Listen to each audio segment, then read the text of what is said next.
नमस्कार दोस्तों। आज हम बवासीर की बात करेंगे, जिसे पाइल्स भी कहा जाता है। में गूदे व मलाशय में मौजूद नसों में सूजन व तनाव से होता है। बवासीर कई कारणों से हो सकता है, हालांकि इसके सटीक कारण का अभी तक पता नहीं चल पाया। यह मल त्याग करने के दौरान अधिक जोर लगाने के कारण भी हो सकता है। यह गर्भावस्था के दौरान गूदा की नसों में दबाव बढ़ने के कारण भी हो सकता है। बवासीर के लक्षण भी अलग अलग प्रकार के हो सकते हैं, जो थोड़ी बहुत खुजली या तकलीफ से लेकर गूदा से खून आना या गूदा का हिस्सा बाहर की तरफ निकल जाना आदि तक हो सकता है। बवासीर के लक्षण इसकी गंभीरता पर निर्भर करते हैं। कभी कभी इसका इलाज जीवन शैली में कुछ साधारण बदलाव के कारण भी किया जा सकता है, जैसे फाइबर युक्त आहार खाना और क्रीम आदि लगाना। दूसरी ओर कुछ गंभीर मामलों का इलाज करने के लिए ऑपरेशन भी करना पड़ सकता है। बवासीर से आमतौर पर बहुत ही कम मामलों में कोई जटिलता विकसित होती है, लेकिन यदि बवासीर को बिना इलाज किए छोड़ दिया जाए तो इससे लंबे समय तक सूजन व लालिमा से संबंधित स्थिति बन जाती है और अल्सर होने की संभावना बढ़ जाती है। बवासीर आमतौर पर खतरनाक नहीं होती, और यदि इससे किसी प्रकार की तकलीफ हो रही है तभी इसका इलाज करने की आवश्यकता पड़ती है। अगर गर्भावस्था में बवासीर होता है तो वह आमतौर पर अपने आप ही ठीक हो जाता है। कब्ज के कारण होने वाली बवासीर का इलाज करने के लिए आहार व जीवन शैली में बदलाव करना जरूरी होता है। इसके अलावा ऑपरेशन की मदद से भी बवासीर का इलाज किया जा सकता है। अंदरूनी बवासीर यह प्रकार का मलाशय के अंदर विकसित होता है। बवासीर के कुछ मामलों में ये दिखाई नहीं देते, क्योंकि ये गूदा की काफ़ी गहराई में विकसित होते हैं। अंदरूनी बवासीर सामान्य तौर पर कोई गंभीर स्थिति पैदा नहीं करते और ये अपने आप ही ठीक हो जाते हैं। बाहरी बवासीर यह प्रकार मलाशय के ऊपर विकसित होता है। यह ठीक उसी सतह के बाहरी तरफ विकसित होता है जहाँ से मल बाहर आता है। कुछ मामलों में ये दिखाई नहीं पड़ते, जबकि अन्य मामलों में ये मलाशय की सतह पर गांठ के जैसे बने हुए दिखाई पड़ते हैं। भारी बवासीर में आमतौर पर कोई गंभीर समस्याएं पैदा नहीं होती, लेकिन अगर आपको इससे दर्द या अन्य तकलीफ हो रही है या फिर इससे आपकी रोजाना की जीवन शैली में परेशानियां पैदा हो रही हैं तो डॉक्टर को अवश्य दिखा लेना चाहिए। खूनी बवासीर के इस प्रकार को बवासीर की जटिलता भी कहा जा सकता है, जिसमें खून के थक्के बने लग जाते हैं।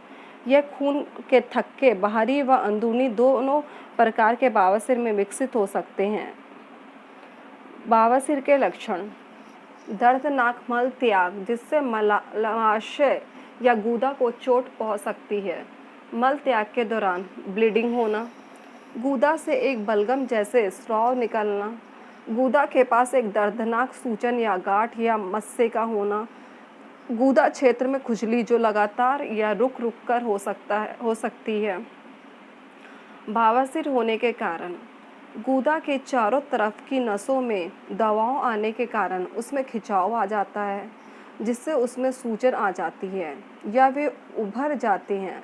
नसों में सूजन के कारण ही बवासीर विकसित होता है।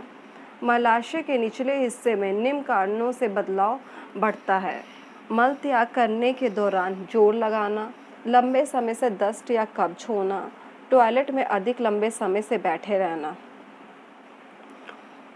कब्ज के कारण मल त्याग करते समय जोर लगाने के कारण गूदा की नसों के अंदर और आसपास दबाव पड़ने के कारण बवासीर होता है। इसलिए जब भी आपको कब्ज की समस्याएं हो तो जल्दी से जल्दी इसका इलाज करें। गर्भावस्था के दौरान पाइल्स आम होता है। यह संभवतः गर्भ में बच्चे की वजह से पड़ने वाले दबाव के कारण होता है। इसके अलावा गर्भावस्था के दौरान हार्मोन्स में परिवर्तन भी इसका एक कारण हो सकता है। इसके बचाव क्या क्या हैं? टॉयलेट सीट पर ज़्यादा देर तक ना बैठें। टॉयलेट सीट पर ज़्यादा देर तक बैठने से मल त्याग में परेशानी होने की संभावना बढ़ जाती है। इसके साथ ही सीट पर बैठने के तरीके से भी आपको गूदा के आसपास के हिस्से की रक्त वाहिनियों पर दबाव पड़ता है। इसके लिए आप टॉयलेट में मोबाइल और मैगज़ीन को ना ले जाएं। जितना ज़रूरी हो टॉयलेट में केवल उतना ही समय बिताएं। पर्याप्त पानी पिएं। शरीर के अनुसार आप पर्याप्त मात्रा में पानी पिएं। इससे मल नरम होता है। मल के नरम होने से आपको बाहर आने में समस्याएं नहीं होती। मल त्याग की इच्छा को अनदेखा ना करें। अगर मल त्याग करने की आदत को आप अनदेखा करते हैं तो यह आदत आपके मल को सख्त या सूखा बना सकती है। मल सख्त होने के कारण इसको बाहर आते समय मुश्किल होती है और गूदे की नसों पर दबाव पड़ता है। साथ ही मल त्याग की इच्छा न होने पर आप अचानक जोर न लगाएं। फाइबर युक्त आहार, खाद्य पदार्थों का सेवन करें। आप अपने आहार में हरी पत्तेदार सब्जियां, साबुत अनाज और सीरियल्स को शामिल करें। इसके साथ ही आपको प्राकृतिक फाइबर का भी अपने डाइट में शामिल करना चाहिए। लेकिन आप फाइबर को धीरे धीरे अपनी डाइट में शामिल करें, क्योंकि कुछ लोगों को इसकी वजह से गैस व पेट फूलने की समस्याएं हो सकती हैं। नियमित व्यायाम करें। शारीरिक रूप से गतिशील रहने से मल त्याग करने में आसानी होती है। अगर आपने पहले कभी एक्सरसाइज नहीं की है तो अचानक से अधिक भार वाली एक्सरसाइज जैसे बचें। इसके अलावा यदि आप पूरे सप्ताह एक्सरसाइज नहीं की हैं तो केवल सप्ताह के अंत में एक साथ अधिक एक्सरसाइज ना करें। इस दौरान आपको धीरे धीरे प्रभावी और आसान एक्सरसाइज करने की आदत को अपनाएं। रोजाना केवल 20 मिनट पैदल चलने से भी आपकी मल त्याग करने की प्रतिक्रिया बेहतर हो सकती है। एक्टिव बने रहें। अगर आपकी बैठने रहने की जॉब है या कम घूमने वाली जीवन शैली है तो ऐसे में आप एक जगह लगातार बैठे रहने की अपेक्षा हर घंटे 2 से 3 मिनट के लिए ब्रेक लें या थोड़ा घूमें। लिफ्ट की जगह पर आप सीढ़ियों से ऊपर या नीचे जाने की आदत डालें। इसके अलावा ऑफिस या पार्किंग की जगह सबसे दूर वाली जगह पर गाड़ी को खड़ी करें। इससे भी आपको कुछ देर चलने का मौका मिल जाएगा। दोस्तों, अगर आपने मेरा चैनल अभी तक सब्सक्राइब नहीं किया तो जल्दी से जल्दी सब्सक्राइब कर लीजिए, क्योंकि इसी चैनल के माध्यम से सेहत से जुड़ी समस्याओं का हल मैं लाती रहूँगी। प्लीज़ मेरे चैनल को जल्दी से जल्दी सब्सक्राइब कर लीजिए। दोस्तों, अब मैं आपको ऐसी औषधि के बारे में बताना चाहती हूँ जिसका मात्र केवल 21 दिनों तक सेवन करने से आपकी पुरानी से पुरानी बवासीर बिल्कुल ठीक हो जाएगी।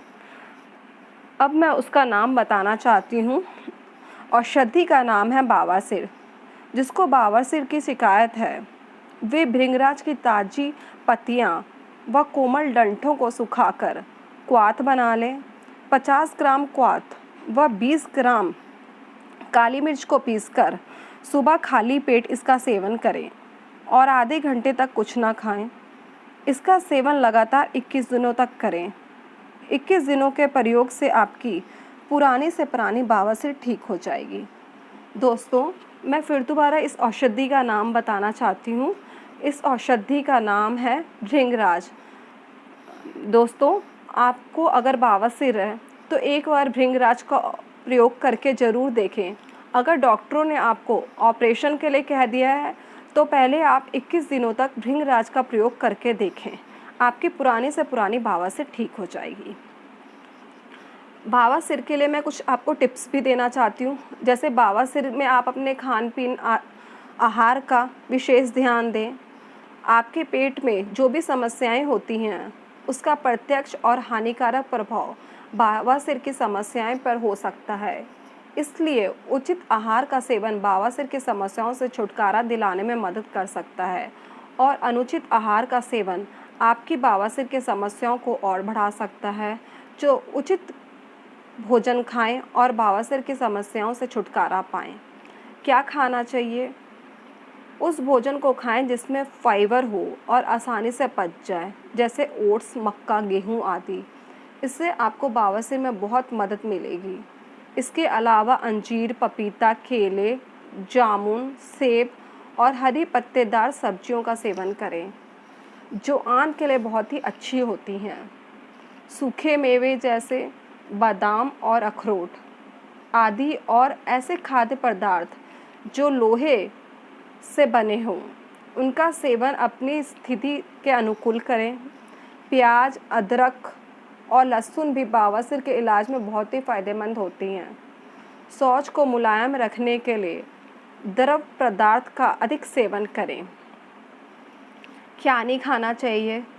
सफ़ेद आटा या मैदा बवासीर की समस्याओं को कई गुना बढ़ा सकते हैं, तो सफ़ेद आटा या मैदा उत्पादों का सेवन ना करने से बचें।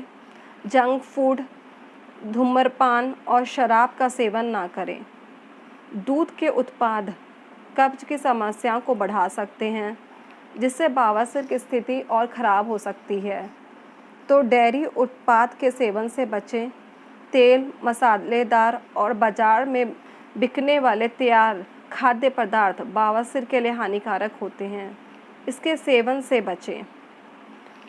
मोटापा और बवासीर आपके स्वास्थ्य के लिए बहुत ही हानिकारक हैं, इसलिए स्वस्थ शरीर के लिए वज़न को नियमित रखना बहुत ही महत्वपूर्ण है।